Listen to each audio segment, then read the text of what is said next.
assessment techniques.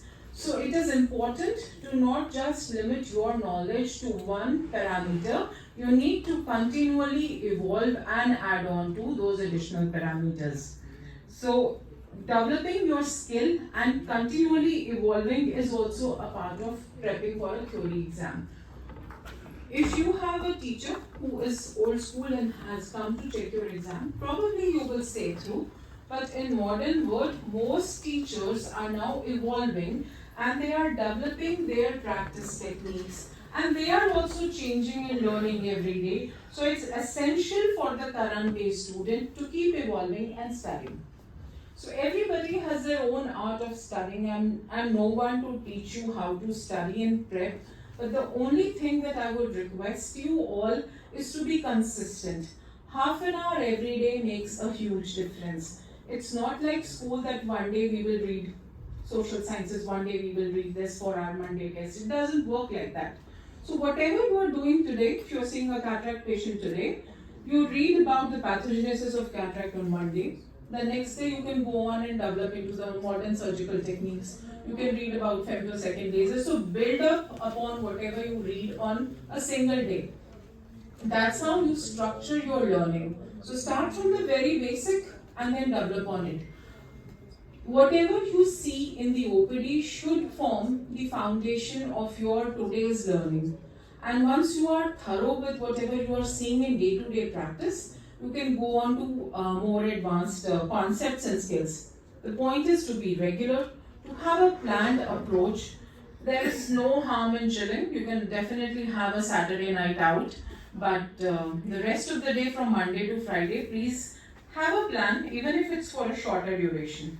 Correlate whatever you read and whatever you see in your patients and see if there is any variation. And there are many times you will be able to find an interesting case report or an interesting finding which you can document and have a publication. So it's your skill of observation, your skill to correlate it with what you have read that makes a huge difference. Have one book as your gospel truth. Go beyond the books that you have read in the MBBS. So with no disrespect to Professor Khurana, it is a good book for MBBS, but when we grow, in our own concepts, we have to go to more evolved books. So probably you can have a Kansky or a Yanov as a basic book. Read it once, and whenever you are adding on more information, you can add on sticky notes in the book. So have one formal book in which you are compiling all your notes. So by the time you appear for your exam, you have one place where you have so much of information gathered about a topic in one place. The learning has to be blended, both passive as well as active. Passive would be your lectures that you hear in your classrooms, clinical observation that you have in your patient clinics, and active ones could be flipped classroom. So the teacher is just standing and they give homework to you in a way that I tell one of you to do pathogenesis, the other one to read about clinical features, and yet another one to talk about treatment. So you making your best effort to come and teach me. So this is an interesting way of putting in your best foot forward. Also, at least I firmly believe in making use of the technology that we have in your hands. So instead of just looking at different reels and different TikTok videos, there are so many of interesting handles on Instagram, even on TikTok and YouTube, wherein you can see just one small 30-second video of some interesting sign, some interesting clinical pictures, and learn from them. So active learning, even on the go, can actually make it quite interesting.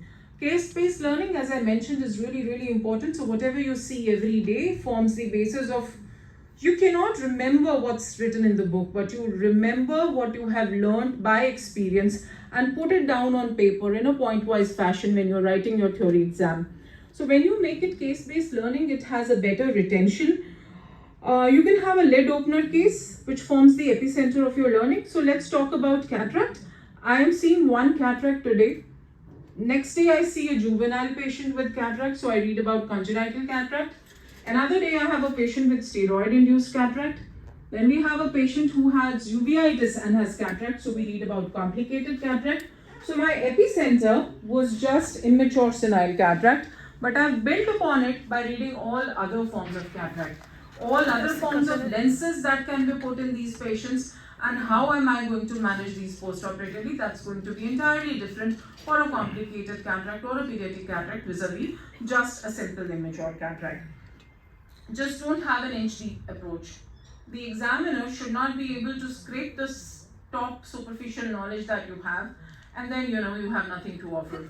So in depth, read about whatever you're reading, be truthful to yourself, because at the end of the day, if we are not doing justice to our patients, our conscience is going to be guilty. And on top of it, in today's day and age where there are so many medical legal issues, a little knowledge is a very dangerous thing, not just for the patient but for the doctors themselves.